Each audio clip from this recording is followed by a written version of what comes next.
হুজাইত নিশা সংঘটিত হয় চুৰিকাণ্ডৰ ঘটনা। হুজাই শিঙৰি বস্তিৰ বুদ্ধেশ্বৰ কৰ্মীৰ বাসগৃহত সংঘটিত হয় এই চুৰিকাণ্ডৰ ঘটনা। ঘৰত কোনো লোক নথকাৰ সুযোগ লৈ চোৰে লুটি লৈ যায় নগদ প্ৰায় 6 লক্ষাধিক টকাৰ লগতে সোণৰ ৰূপৰ গহনাও। উল্লেখযোগ্য যে যোৱাকালি বুদ্ধেশ্বৰ কৰ্মীৰ পত্নীয়ে বেংকৰ পৰা 5 লক্ষাধিক টকাৰ ঋণ লৈ ঘৰত মজুত কৰি ৰাখিছিল। উক্ত টকাখিনি ঘটনা সন্দৰ্ভত হুজাই আৰক্ষী থানাত এজাহাৰ দাখিল ভুক্তভোগী পৰিয়ালৰ। ইতিমধ্যে এজাহাৰ ভিত্তিত আৰক্ষী আৰম্ভ কৰিছে তদন্ত। Bureau report, Assam north east news live.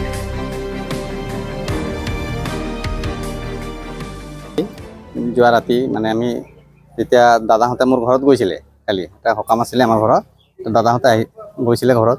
আহি যেতিয়া 11টা বজাত আমাৰ ঘৰৰ পৰা আহিছে, আহি দেখে মানে যেতিয়া তালা খুলি ঘৰত সোমাই, আমাৰ বৌ প্ৰথমে সোমাই দেখে আলমাৰীৰ তালা চালা চব ভঙা। তাৰপিছতে দাদাও বাইকটো ৰাখি আহি সোমাই দেখে মানে গোটেইখিনি পইচা যিমান আছিলে, কালি গোটৰ পৰা পইচাও উঠা হৈছিলে, ভিঅ' গোটৰ পৰা মানে কাৰোবাক লোন দিয়াৰ কথা আছিল নেকি, সেইখিনি বোলে নাইতো মানে 5,25,000 নে কিমান উঠাইছিলে কালি। আৰু সোণ ৰূপ অলপ লৈ গৈছে, সোণ চোন আৰু টকা লৈ গৈছে।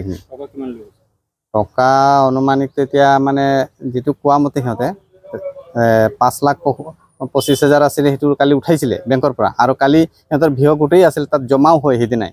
কালি জমাও কৰা টকাখিনি 50,000 নে কিমান কৈছিল নে 75,000, মই ইমান ডিটেইল নাজানো এইটো। সেইখিনি পইচা আছিলে, গোটেইখিনি পইচা লৈ গ'ল। এজাহাৰ মানে এতিয়া দিয়া হৈছে। কালি ৰাতি ফোন কৰা হৈছিলে, ৰাতি তেতিয়া কোনো ৰেছপন্স দিয়া নাই, যোৱা নাই যে ৰাতিপুৱা যোৱা হৈছে নাই। কালিতো মানে গম পোৱা নাই, আৰু ৰাতি হয়তো বহুতে কৈছে গাড়ীও নাই কাৰণে আজি ৰাতিপুৱা আমি নিজে গ'লো, এজাহাৰ এখন দি আহিছে। জনামতে মোৰ এইখিনিয়ে লৈছে। এতিয়ালৈকে আমি আলমাৰীখিনি আৰু ভালকৈ খোলাই নাই, ভাবিছোঁ কোনে আহিলে মানে চাব বুলি। আমি এতিয়ালৈকে খোলাই নাই, যেনেকুৱা আছে তেনেকুৱা অৱস্থাতে আছিলে। মোৰ দাদা শ্ৰী বুদ্ধেশ্বৰ কৰ্মীৰ ঘৰত, ঠাইডোখৰ চিঙাৰী বস্তি।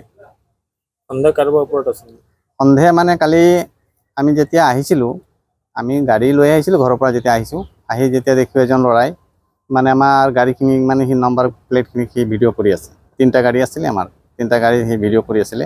কৰাতে আমি ইয়াত সুধিলোঁ, যেতিয়া গৈ আছিলে মাৰি সুধিলোঁ, সি ৰখিলে অলপ দূৰত, ৰখি গৈ কৈছে যে মই এতিয়া মানুহ এজনী ইয়াত ঘৰত সোমা দেখিলোঁ, মই ভাবিছিলোঁ কোনোবা চোৰে হয়।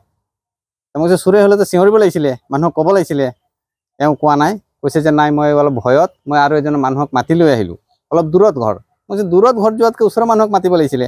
সি নামাতি মানে এই তাত গ'ল, এইজনক ৰাখি আকৌ আহি তেতিয়াহ'লে চোৰে বিচাৰিব লাগিছিল ন। সিহঁত আহি আকৌ ভিডিঅ' কৰি আছে। গাঁৱৰে হয়, গাঁৱৰ মানে বৰ্তমান ই অস্থায়ী বাসিন্দা নহয় বোধ হয়, সি ওচৰতে থাকে, সিহঁতৰ ৰিলেটিভৰ ঘৰত সি থাকে।